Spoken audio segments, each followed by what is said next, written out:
தகவல் அறியும் உரிமைச் சட்டம் அப்படிங்கிறது பார்த்தோம்னா 2005 ஜூன் மாதம் 20ஆம் தேதி தகவல் அறியும் உரிமைச் சட்டம் இயற்றப்பட்டது. ஆனால் அது நடைமுறைக்கு வந்தது அக்டோபர் மாதம் 12ஆம் தேதி 2005 அப்படின்னு சொல்கிறாங்க. அப்போ 2005 ஜூன் மாதம் 20ஆம் தேதி கொண்டு வந்திருப்பாங்க. ஆனால் அது நடைமுறைக்கு வந்தது அக்டோபர் 12 2005 அப்படின்னு சொல்கிறாங்க. இந்த சட்டம் பார்த்தோன்னா மக்களுக்கு தகவல் அளிப்பதை தான் இது வந்து பார்த்தோம்னா ஆவணங்கள் ரகசிய சட்டம் 1923 ரத்து பண்ணிட்டாங்க இந்த சட்டம் வந்ததுக்கப்புறம். மேலும் பார்த்தோன்னா 2002 பார்த்தோன்னா சுதந்திர தகவல் சட்டம்னு சொல்லக்கூடிய அதுவும் பார்த்தோன்னா செயலிழந்துருச்சு அப்படின்னு சொல்கிறாங்க. 2005 ஜூன் மாதம் 20ஆம் தேதி இயற்றப்பட்டது, நடைமுறைக்கு வந்தது அக்டோபர் 12 2005. இது வந்து ஆவணங்கள் ரகசிய சட்டம்னு சொல்லக்கூடிய 1923 இருக்குல்ல, அதை வந்து ரத்து பண்ணிட்டாங்க. 2002 தகவல் பார்த்தோன்னா சுதந்திர தகவல் சட்டத்தையும் செயலிழந்துச்சு. முதல்ல தகவல் அறியும் உரிமை சட்டம் வந்து இயற்றப்பட்ட நாடு ஸ்வீடன். முதல்ல தகவல் அறியும் உரிமை சட்டம் இயற்றப்பட்ட ஆண்டு ஸ்வீடன். நாடு வந்து ஸ்வீடன் அப்படின்னு சொல்கிறாங்க. இந்திய குடிமக்களுக்கு அரசு மற்றும் அரசு சார்ந்த தகவல்களை கொடுக்குறாங்கல்ல, அதுதான் அதோடைய நோக்கம். அலுவலங்களோட செயல்பாட்டில் வெளிப்படைத்தன்மையை கொண்டு வராங்க, ஊழலை ஒழிக்கணும், அதுக்காக தான் இதை கொண்டு வந்திருக்காங்க. இது வந்து எந்த சட்ட வரம்புக்குள்ளே வரக்கூடியவை அப்படின்னு பார்த்தோன்னா மத்திய மாநில அரசு அலுவலம் வரும், பொதுத்துறை நிறுவனங்கள் வரும், உள்ளாட்சி அமைப்புகள் வரும். இது வந்து பார்த்தோன்னா அரசிடம் நேரடியாகவும் மறைமுகமாகவும் சலுகை பெறும் அமைப்புகளும் இதில் வரும் அப்படின்னு சொல்கிறாங்க. PIO அப்படின்னு சொல்லக்கூடிய பொது தகவல் அதிகாரி, பப்ளிக் இன்ஃபர்மேஷன் கமிஷனர் இருக்கார்ல, அவர் தான் இந்த சட்டத்தின் கீழே அனைத்து நிறுவனங்கள்லேருந்தும் பார்த்தோன்னா ஒரு பொது தகவல் அதிகாரி நியமிக்கப்பட்டிருப்பாங்க அப்படின்னு சொல்கிறாங்க. இப்போ மாவட்டம், வட்டம், உள்ளாட்சி அவங்க அளவில் பார்த்தோன்னா ஒரு துணையாக உதவி தகவல் அதிகாரின்னு சொல்லக்கூடிய அசிஸ்டன்ட் PIO வந்து நியமிக்கப்பட்டிருப்பாங்க. மேல்முறையீட்டுக்கு அப்பெலட் PIO அப்படிங்கிறவங்க நியமிக்கப்படுவாங்க அப்படின்னு சொல்கிறாங்க. இவங்களோட கடமை என்னன்னு பார்த்தோன்னா தகவல் கோருபவருக்கு தகவலை கொடுக்கணும், அதுதான் அவங்களுடைய கடமையாக இருக்கும். எப்படி விண்ணப்பிக்கலாம்னா, இப்போ தகவல் பெற விரும்பும் நபர் வந்து ஆங்கிலத்தின் மூலமாகவோ இல்லை தமிழ் வழியிலோ எழுதி தகவல் அதிகாரிக்கு அனுப்பணும். எழுத படிக்க தெரியாதவராக இருந்தால் அந்த பொது தகவல் அதிகாரின்னு சொல்லக்கூடிய அந்த PIO வந்து ஹெல்ப் பண்ணணும் அப்படின்னு சொல்கிறாங்க. விண்ணப்பத்துக்கு 10 ரூபா, இந்த 10 ரூபா அஞ்சல் ஆணையாவோ இல்லாட்டா வங்கி காசோலையாகவோ ஒன்றே அதில் இணைச்சிருக்கணும் அப்படின்னு சொல்கிறாங்க. இப்போ தகவல் கோரும் நபரோட விண்ணப்பத்தில் பெயர் இருக்கணும், அவங்களோட முகவரி இருக்கணும், அவங்க என்ன தகவல் கேட்குறாங்களோ அதை குறிப்பிட்டு இருக்கணும். மற்றபடி தகவல் பெறுவதற்கான காரணத்தை வந்து அவங்க சொல்ல தேவையில்லை அப்படின்னு சொல்கிறாங்க. 30 நாளுக்குள்ளே தகவல் கொடுக்கணும்னு சொல்கிறாங்க. இதுவே உயிருக்கு பாதிப்பு இல்லை சுதந்திரம் தொடர்புடையதாக இருந்துச்சுன்னா 48 மணி நேரத்துக்குள்ளே அவங்க தகவல் அளிக்கணும் அப்படின்னு சொல்கிறாங்க. அவங்க குறிப்பிட்ட காலத்துக்கு தகவல் அளிக்கலைன்னா நம்ம மேல்முறையீடு பண்ணலாம். என்னென்ன காரணங்களுக்கெல்லாம் மேல்முறையீடு பண்ணலாம்னா 30 நாட்களுக்குள்ளே தகவல் அளிக்கணும், அளிக்காட்டினா மேல்முறையீடு பண்ணலாம், தகவல் தர மறுத்தாங்கன்னா மேல்முறையீடு பண்ணலாம், அப்புறம் தவறான தகவல் அளித்தாலும் நம்ம மேல்முறையீடு பண்ணலாம் அப்படின்னு சொல்கிறாங்க. மேல்முறையீட்டு அதிகாரியிடம் பார்த்தோன்னா அது தொடர்பான துறையில் நம்ம வந்து மேல்முறையீடு பண்ணலாம் அப்படின்னு சொல்கிறாங்க. மேல்முறையீட்டிலும் அதிருப்தி ஏற்பட்டாச்சுன்னா 2வது மேல்முறையீட்டை பார்த்தோன்னா 90 நாட்களுக்குள்ள மத்திய மாநில தகவல் ஆணையத்திடம் அளிக்கணும் அப்படின்னு சொல்லியிருப்பாங்க. இப்போ நியாயமான காரணமின்றி தகவல் மறுக்கப்பட்டுச்சு அப்படின்னா கால தாமதத்திற்கு ஒரு நாளைக்கு 250 ரூபான்னு சொல்லி 25,000த்திற்கும் மிகாமல் பொது தகவல் அலுவலருக்கு பார்த்தோன்னா ஆணையம் வந்து பார்த்தோன்னா அபராதம் விதிக்கலாம் அப்படின்னு சொல்லிட்டாங்க. இப்போ வந்து இந்த தகவல் உரிமை சட்டத்தின் கீழே எதெல்லாம் விதிவிலக்கு அப்படின்னு பார்த்தோம்னா, இப்போ இந்நாட்டோட இறையாண்மை பாதுகாப்புக்கு பாதிப்பு இருந்துச்சுன்னா அதெல்லாம் விதிவிலக்கு, அந்த தகவல் தரமாட்டாங்க. நீதிமன்றத்தால் தடை செய்யப்பட்ட தகவலாக இருந்துச்சுனாலும் தரமாட்டாங்க. அதே மாதிரி நாடாளுமன்ற சட்டமன்றத்தோட சிறப்புரிமை மீறும் வகையில் இருந்துச்சுனாலும் தரமாட்டாங்க அப்படின்னு சொல்கிறாங்க. வணிக ரகசியம், அறிவார்ந்த சொத்து, அப்புறம் அயல்நாட்டு அரசிடம் இருந்து பெறப்பட்ட ரகசியம், அப்போ எவரோட உயிருக்கு எதுவும் பாதுகாப்பிற்கேனும் ஊறு விளைவிக்கிற மாதிரி தகவல் இருந்துச்சுனாலும் கொடுக்க மாட்டாங்க.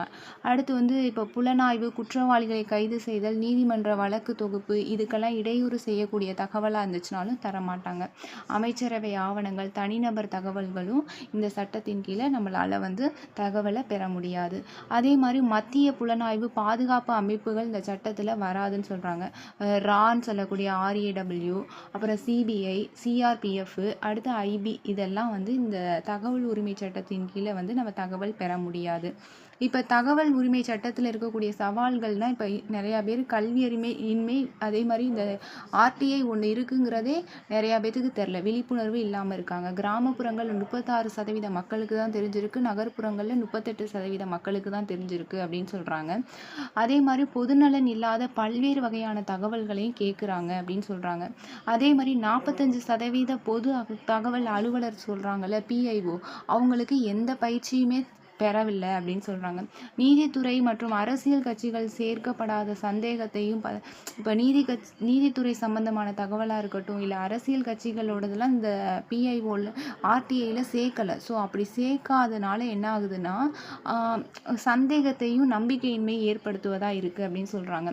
பல நேரங்களில் இந்த ஆர்டிஐ சட்டம் தவறாகவும் பயன்படுத்தப்படுது அப்படின்னு சொல்கிறாங்க. இப்போ சிஐசி அப்படின்னு சொல்லக்கூடிய சீஃப் இன்ஃபர்மேஷன் கமிஷன் அப்படிங்கிறது பார்த்தோன்னா இந்த 2005 தகவல் உரிமை சட்டத்தின்படி தான் உருவாக்கப்பட்டது. இதில் ஒரு தகவல் ஆணையர் இருப்பாங்க, அது தலைமை தகவல் ஆணையர், அப்புறம் 10க்கும் மிகாத தகவல் ஆணையர் இருப்பாங்க.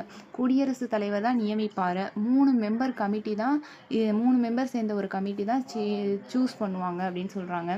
பிரதமர் அதோட குழு தலைவராக இருக்காங்க, மக்களவை எதிர்க்கட்சி தலைவர் இருப்பாங்க, அப்புறம் பிரதமரால் நியமிக்கப்பட்ட ஒரு மத்திய கேபினெட் அமைச்சர் இருப்பாங்க. இது 3 வருஷம் 65 இயர்ஸ்ன்னு சொல்லி முன்னாடி இருந்துச்சு. இப்போ இது வந்து சென்ட்ரல் கவர்மெண்ட் தான் டிசைட் பண்ணுன்னு சொல்லிட்டாங்க. அப்புறம் நியமனம் ரீஅப்பாயின்மெண்ட் உண்டான்னு கேட்டால் கிடையாது. அதே மாதிரி முதல் தலைமை தகவல் ஆணையராக வஜாகத் ஹபீபுல்லா வந்து இருந்தார். வஜாகத் ஹபீபுல்லா அவங்க இருந்தாங்க. அடுத்து முதல் பெண் தலைமை தகவல் ஆணையராக தீபக் சந்து அப்படிங்கிறவங்க இருந்தாங்க அப்படின்னு சொல்கிறாங்க. இப்போ தற்போதைய தலைமை தகவல் ஆணையராக 2024 படி பார்த்தோன்னா ஹிராலால் சமாரியா இருக்காங்க அப்படின்னு சொல்கிறாங்க. ஊதியத்தை இப்போ மத்திய அரசு டிசைட் பண்ணுன்னு சொல்லிட்டாங்க. இப்போ அந்த மத்திய தகவல் ஆணையம் இருக்குல்ல, அவங்களோட அதிகாரங்கள் பார்த்தோன்னா நம்ம புகார்களை விசாரிக்கும். அப்புறமேட்டு 25,000 இப்போ வந்து ஒருத்தவங்களுக்கு கேட்டு தகவல் அனுப்பாட்டினா அவங்களுக்கு அதிகபட்சமாக அபராதம் 25,000 வரை போடும். மேல்முறையீட்டு விண்ணப்பத்தை விசாரிக்கும். இந்த விஷயம்லாம் இதில் பண்ணும். ஓகேவா? அடுத்து வந்து பார்த்தோம்னா இப்போ ஆர்டிஐ இருக்குல்ல, ஆர்டிஐயில் 2019 திருத்தம் பண்ணியிருப்பாங்க. அது வந்து 2020 ஜனவரிக்கு அமல்படுத்தியிருப்பாங்க. இந்த பதவிக்காலம், ஊதியம், அப்புறமேட்டு பணி நியமனம் இதெல்லாம் மத்திய அரசு தான் முடிவு பண்ணும் அப்படின்னு சொல்லி 2019 ஆக்டில் சொல்லியிருப்பாங்க.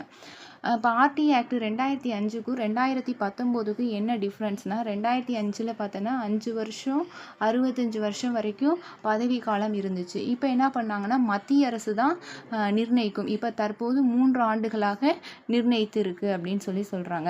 இப்போ இதுக்கு முன்னாடி ஊதியம் எப்படி இருந்துச்சுன்னா, எலெக்ஷன் கமிஷனர் இருப்பாங்கள்ல, அவங்களோட ஊதியம் கொடுப்பாங்க. ஆனால் இது இப்போ என்ன பண்ணிட்டாங்கன்னா இந்த ஊதியமும் மத்திய அரசு தான் நிர்ணயிக்கும் அப்படின்னு சொல்லிட்டாங்க. இப்போ மாநில தலைமை தகவல் ஆணையரும் மாநில தலைமை தேர்தல் ஆணையரும் அந்த 2005 ஈக்குவலாக இருந்தாங்க. இப்போ அதெல்லாம் வந்து எல்லா அதிகாரமுமே மத்திய அரசு தான் நிர்ணயிக்கும் அப்படின்னு சொல்லிட்டாங்க. முன்னாடி பார்த்தோம்னா 3 மெம்பர் கமிட்டி இருப்பாங்க. அதில் வந்து தலைவர் மற்றும் உறுப்பினர்களை தேர்ந்தெடுப்பாங்க. இந்த அதிகாரமும் இப்போ மத்திய அரசு தான் மத்திய அரசுக்கிட்ட ஒப்படைச்சிட்டாங்க. 2019 ஆக்டில் இதெல்லாம் சேஞ்சஸ் கொண்டு வந்திருக்காங்க. இப்போ எஸ்ஐசினா ஸ்டேட் இன்ஃபர்மேஷன் கமிஷனா, இதுவும் 2005 ஆக்டு கீழே தான் கொண்டு வந்திருப்பாங்க. இந்தியாவில் முதலாக தமிழக அரசு பார்த்தோன்னா மே மாதம் 4ஆம் தேதி 1997 தகவல் அறியும் உரிமை சட்டத்தை இயற்றினாங்க. மே மாதம் 4ஆம் தேதி 1997 தான் இந்தியாவிலே முதலாக தமிழக அரசு தான் இயற்றியிருப்பாங்க. இதுக்கப்புறம் தான் நம்ம இந்தியாவில் 2005 கொண்டு வந்திருப்பாங்க. இதில் வந்து ஒரு தலைமை தகவல் ஆணையர் இருப்பாங்க, 10க்கும் மிகாத தகவல் ஆணையர். எப்படி வந்து சிஐசியில் இருந்தாங்களோ அதே மாதிரி தான் இதுவும் 3 மெம்பர் கமிட்டி. அங்கே சிஐசியில் பிரைம் மினிஸ்டர் இருப்பாங்க, இங்கே வந்து சீஃப் மினிஸ்டர் இருக்காங்க. அங்கே வந்து எதிர்கட்சியோடைய தலைவர் இருப்பாங்க, இங்கே சட்டப்பேரவையோட எதிர்கட்சி தலைவர் இருப்பாங்க. அங்கே மாநிலங்களவையோட மக்களவையோட எதிர்கட்சி தலைவர். அடுத்து முதல்வரால் நியமிக்கப்படும் மாநில அமைச்சர், அதே மாதிரி தான் பிரைம் மினிஸ்டரால் நியமிக்கப்படும் கேபினெட் அமைச்சர்னு பார்த்தோம். இதில் 3 வருஷம் 65 வயசு வரைக்கும் அப்படிங்கிறது இருக்கும். மறு நியமனம் உண்டா அப்படின்னு கேட்டோம்னா கிடையாது அப்படின்னு சொல்கிறாங்க. அடுத்து வந்து ஊதியம், இதெல்லாம் வந்து என்ன சொல்கிறாங்கன்னா, ஊதியம் அப்படிங்கிறது வந்து எப்படி மாநில தலைமை தகவல் ஆணையர் வந்து பார்த்தோம்னா மாநில தலைமை தேர்தல் ஆணையத்தோட ஊதியம் தான் கிடைக்கும் அப்படின்னு சொல்லியிருப்பாங்க. ஆனால் அதையும் பார்த்தோன்னா இப்போ சேஞ்சஸ் கொண்டு வந்திருக்காங்க. ஓகேவா? இப்போ இவங்களுடைய அதிகாரங்கள் பணிகள் வந்து எப்படி வந்து சிஐசிக்கு வந்து நேஷ்னல் லெவலில் என்னென்ன அதிகாரம் இருக்கோ அதே மாதிரி ஸ்டேட் லெவலில் இவங்களுக்கும் அதே அதிகாரம் தான் இருக்கும் அப்படின்னு சொல்கிறாங்க. ஓகேவா? ஓகே. அதுக்கப்புறமேட்டு ஸ்டேட் இன்ஃபர்மேஷன் கமிஷன் பார்த்தோன்னா அந்த ஆக்ட்டுக்கு அப்புறம் ஆர்டிஏ ஆக்ட்டுக்கு அப்புறமேட்டு எப்போ நமக்கு வந்து சென்ட்ரல் லெவலில் எப்போ கொண்டு வந்தாங்கன்னா அக்டோபர் மாதம் 12 2005 கொண்டு வந்திருப்பாங்க. இங்கே அக்டோபர் 7 2005 கொண்டு வந்திருக்காங்க அப்படின்னு சொல்கிறாங்க.